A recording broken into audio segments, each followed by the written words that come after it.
مطهری میگه مردم شیعه جزء قالتاق‌ترین مردم‌های دنیا هستند. این تعابیر آقای مطهریه.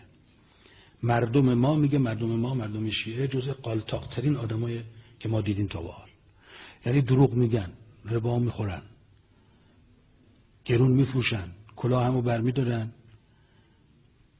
اهل نماز و روزه و خمس و زکات و اینا، با مسمس و افسردگی و کسالت نفس و اینا، در این حال مدعی ترین مردم.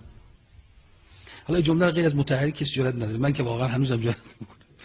میگه این که یکی از قالتاق‌ترین مردم، مدعی ترین مردمن که فکر میکنن اینا در کنار انبیا از همین الان تو بهشتن و هی بقیه رو میخوان چیز کنن، راجع به بقیه هی اظهار نظر میکنن. میگه این یکی از بیماری های مردم شیعه است و منشأش منبرهای ماست. ما یک دین و تشیع دیگری رو به مردم آموزش دادیم، اینا فکر کردن تشیع این عبارت میگه این یک وسوسه شیطانی است. ما اینها رو از خدا دور کردیم، از فرمان خدا بهشون یاد دادیم شما لازم نیست به اوامر الهی خیلی عمل کنی، اسمت که شیعه است کافی است. کاری کردیم جوری دین رو معرفی کردیم که مردم به این دل خوش کردن که ناممون بین نام دوستان علی ابن ابی طالب و اهل بیت است. بالاخره از رعایای ایشان هستیم.